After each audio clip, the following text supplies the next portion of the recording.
नया साल, नए रेजोल्यूशंस, हर साल की यही कहानी है। हम सब सोचते हैं कि 1 जनवरी से सब कुछ बदल जाएगा। जिम की मेंबरशिप, नई डायरी, बड़े बड़े वादे।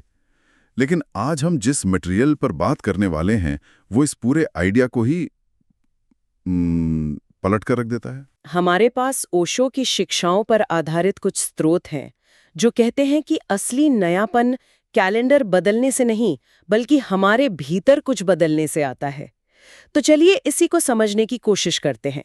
आज का मिशन यह जानना है कि हम हर साल को अनजाने में पुराना कैसे बना देते हैं और क्या सच में हर पल को नया जीना मुमकिन है। और ये सवाल सीधा हमें हमारी आदतों की जड़ तक ले जाता है। ये चर्चा सिर्फ नए साल के बारे में नहीं है, बल्कि उस रोबोट जैसी जिंदगी के बारे में है जो हम में से ज्यादातर लोग जीते हैं। बिना सोचे, बिना जागे, बस एक डरने पर चलते रहते हैं। और इन स्रोतों में इसी यंत्रवत जीवन से बाहर आने की कला पर बात की गई है। इसमें जो सबसे पहली बात है वही सोचने पर मजबूर कर देती है। स्रोत कहते हैं कि हम नए साल का स्वागत तो करते हैं, लेकिन उसे पुराना भी हम ही बना देते हैं, क्योंकि हम तो वही पुराने लोग हैं। मतलब साल नया है, कैलेंडर नया है, पर चूंकि मैं वही हूं तो मेरे लिए कुछ भी नया नहीं हुआ। ये तो बड़ी गहरी बात है। बिल्कुल, और ये हमें नएपन की परिभाषा पर सोचने को मजबूर करता है। स्रोतों के मुताबिक हमारी सबसे बड़ी समस्या ये है कि हम लगातार पुराने को ही खोजते हैं और पुरानी की ही उम्मीद करते हैं। हम चाहते हैं कि जो सुरक्षा, जो आराम, जो सुख कल था वही आज भी हो। इसी चाहत में साल का नंबर तो बदल जाता है, पर हमारे जीवन का अनुभव वो जस का तस रहता है। स्रोतों में एक उदाहरण दिया गया है जो थोड़ा चुभता भी है कि हो सकता है जिस पत्नी के साथ कोई 30 साल से रह रहा है, उसे उसने पहले दिन के बाद सच में देखा ही ना हो। वो बस अपनी याद में बसी एक पुरानी छवि को ही हर रोज देखता रहता है। ये तो डरावना है कि हम अपने सबसे करीबी लोगों को भी असल में देखना बंद कर देते हैं। हाँ, और ये जो पुरानी छवि देखने की बात है ना, यही तो आदत की जड़ है। हम सच को नहीं, अपनी आदत को देखते हैं। और यहीं से हमारी चर्चा का अगला सिरा जुड़ता है, आदतें। ये आदतें ही हैं जो हमें इस पुरानेपन के जाल में बांधे रखती हैं। यहाँ ये बात वाकई दिलचस्प हो जाती है। एक स्रोत बताता है कि पिछले जन्म के संस्कार इस जन्म में आदत बन जाते हैं, और इस जन्म की आदतें अगले जन्म के संस्कार। एक मिनट, यहाँ संस्कार शब्द का इस्तेमाल हुआ है। आमतौर पर हम इसे रीति रिवाजों से जोड़ते हैं, लेकिन यहाँ इसका क्या मतलब है? क्या ये हमारी गहरी प्रोग्रामिंग जैसा कुछ है? आपने बिल्कुल सही पकड़ा। यहाँ संस्कार का मतलब है हमारे मन पर पड़े गहरे निशान, हमारी कंडीशनिंग, हमारी प्रोग्रामिंग, जैसे कोई सॉफ्टवेयर कोड कर दिया गया हो। स्रोत कहते हैं कि ये एक चक्र है, क्या कहते हैं, एक विशियस साइकिल। पिछले जन्मों की गहरी प्रोग्रामिंग इस जन्म में हमारी आदतें बनकर उभरती हैं, और इस जन्म में हम जिन आदतों को मजबूत करते हैं वो अगले जन्मों के लिए और गहरी प्रोग्रामिंग बन जाती हैं। तो इस चक्र से बाहर निकलने का कोई रास्ता है भी या नहीं? रास्ता है, और वो है होश में।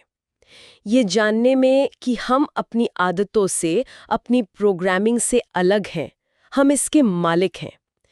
यहीं पर स्रोत प्रतिक्रिया मतलब रिएक्शन और क्रिया एक्शन में एक बहुत जरूरी फर्क बताते हैं। क्रिया और प्रतिक्रिया सुनने में तो एक जैसे लगते हैं, इनमें क्या फर्क है? फर्क बहुत बड़ा है, और यही सारी बात का सार है। जैसे किसी ने आपको गाली दी और आपको तुरंत गुस्सा आ गया, ये प्रतिक्रिया है। उसने आपकी क्रोध की बटन दबाई और आप एक मशीन की तरह चल पड़े। यहाँ मालिक वो दूसरा व्यक्ति है। अच्छा, लेकिन क्रिया क्या होगी? गाली सुनना, गुस्से को अपने भीतर उठता हुआ महसूस करना, और फिर ये चुनना कि इसका जवाब देना है या नहीं देना है, या मुस्कुराकर आगे बढ़ जाना है।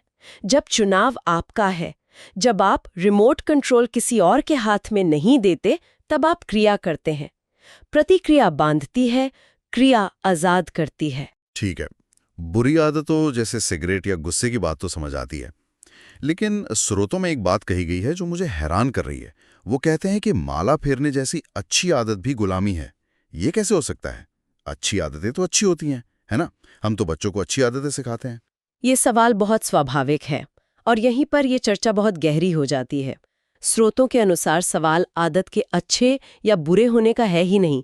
सवाल मालिकी बनाम गुलामी का है। मालिकी बनाम गुलामी। हाँ, सिगरेट पीने वाले को सिगरेट ना मिले तो बेचैनी होती है, और रोज माला फेरने वाले को अगर एक दिन माला न मिले तो उसे भी उतनी ही बेचैनी होती है। दोनों अपनी आदत के गुलाम हैं। अच्छा। सार ये है कि पिंजरा लोहे का हो या सोने का, है तो पिंजरा ही। गुलामी गुलामी है। असली आज़ादी तब है जब आप माला फेरना चाहें तो फेरें और ना चाहें तो ना फेरें, और आपके भीतर कोई बेचैनी ना हो, जब आप मालिक हों, आदत नहीं। इस पर एक वकील का किस्सा है जो इस बात को बिल्कुल साफ कर देता है। एक बहुत मशहूर वकील थे जिनकी आदत थी कि जब भी वो अदालत में बहस के दौरान कहीं अटकते तो अपने कोट का बटन घुमाने लगते। ये उनकी एक छोटी सी बेमतलब सी आदत थी। हाँ, और एक बहुत बड़े मुकदमे में विरोधी वकील ने ये बात नोटिस कर ली। उसने वकील के ड्राइवर को पैसे देकर रात में उस कोट का बटन तुड़वा दिया। अच्छा। अगले दिन अदालत में बहस शुरू हुई। वकील साहब पूरे जोश में थे, लेकिन जैसे ही वो एक मुश्किल पॉइंट पर अटके, उनका हाथ आदत के अनुसार बटन की तरफ गया। और वहां बटन था ही नहीं। बिल्कुल।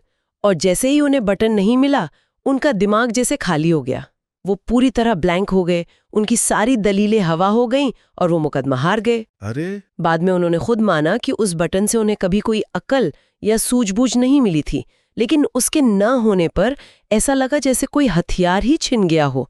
ये दिखाता है कि एक छोटी सी आदत भी हम पर कैसे हावी हो सकती है। एक खास तरीके से घुमाता था जब भी नर्वस होता था। ये सोचने वाली बात है कि हमारी कितनी ऊर्जा ऐसी छोटी छोटी बेमतलब की आदतों में बंधी होती है। तो अगर आदतें इतनी गहरी हैं तो इनसे बाहर कैसे निकलें? ये सब सुनने में तो बहुत गहरा लगता है, लेकिन सवाल वही है, करें क्या? होश साधो कहना आसान है, पर क्या ये प्रैक्टिकल है? दिन भर की भागदौड़ में ये कैसे मुमकिन है? और यही सबसे जरूरी सवाल है। स्रोतों का जवाब बहुत क्रांतिकारी है। वो कहते हैं कि छोड़ने से कोई कभी कुछ छोड़ नहीं पाया।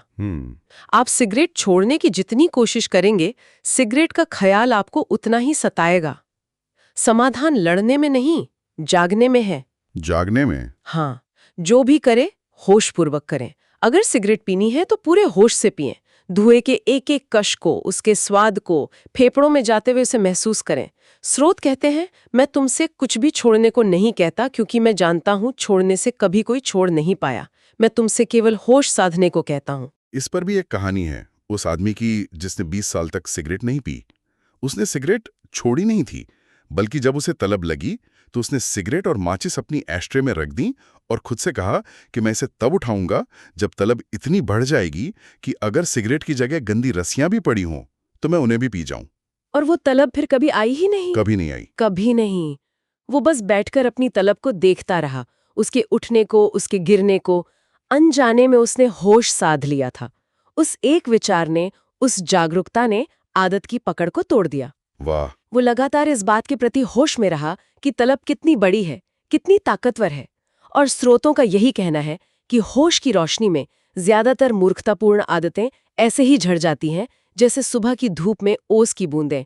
उन्हें छोड़ना नहीं पड़ता, वो खुद छूट जाती हैं। तो चलिए इसे थोड़ा और प्रैक्टिकल बनाते हैं। नए साल की शुरुआत में नए जीवन के लिए स्रोतों में 3 व्यावहारिक कदम बताए गए हैं। पहला है, पुराने को मत खोजो। इसका मतलब है कि हर अनुभव को उसकी ताजगी में जियो। जब सुबह उठो तो अपने कमरे को, खिड़की से आती रोशनी को, अपने परिवार के लोगों को ऐसे देखो जैसे पहली बार देख रहे हो। हमारी आदत हमें बताती है, अरे ये तो वही कमरा है, वही पत्नी है, वही बच्चे हैं। लेकिन सच ये है कि आज की सुबह कल की सुबह जैसी नहीं है। ये कहना आसान है, पर करना कितना मुश्किल। सुबह उठकर उसी घर में उसी इंसान को एक नए नजरिए से देखना, इसके लिए तो बहुत ज्यादा जागरूकता चाहिए होगी। बिल्कुल। और ये एक दिन में नहीं होगा, लेकिन इसकी शुरुआत एक छोटे से प्रयोग से की जा सकती है। बस आज सुबह की चाय का कप, उसे ऐसे पकड़िए, उसकी गर्माहट को ऐसे महसूस कीजिए जैसे जीवन में पहली बार कर रहे हैं। बस एक पल के लिए। यहीं से शुरुआत होती है। ठीक है। और दूसरा कदम है, पुराने की अपेक्षा मत करो। ये और भी गहरा है।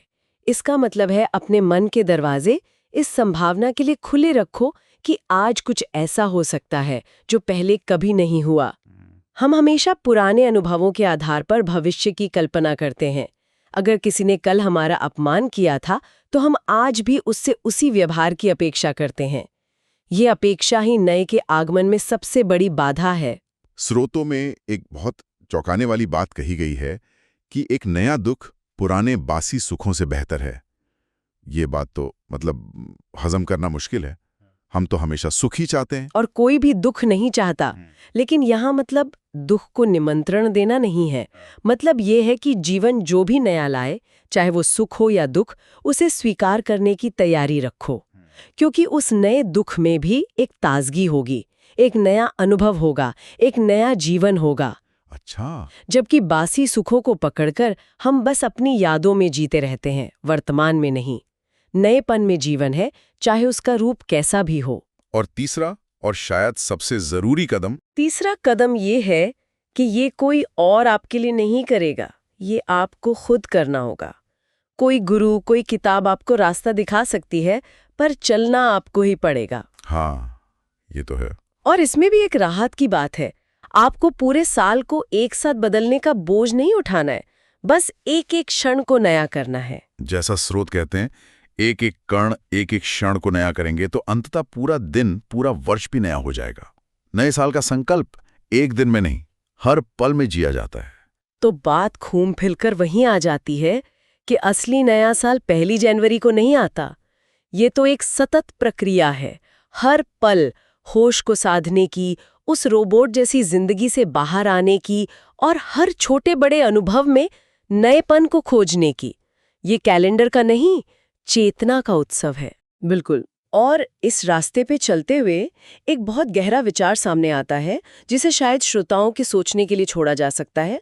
स्रोत कहते हैं कि जो व्यक्ति हर क्षण में नए को जीना सीख लेता है, उसके लिए सिर्फ साल ही नया नहीं होता, उसके लिए बुढ़ापा भी एक नई अवस्था है, एक नया अनुभव है, और अंत में मृत्यु भी एक अंत नहीं, बल्कि एक नए दरवाजे का खुलना है, एक नया जन्म है। उसके लिए अंतहीन नए के द्वार खुलते चले जाते हैं। तो सवाल बस इतना है कि क्या हम उस अंतहीन नएपन के लिए तैयार हैं?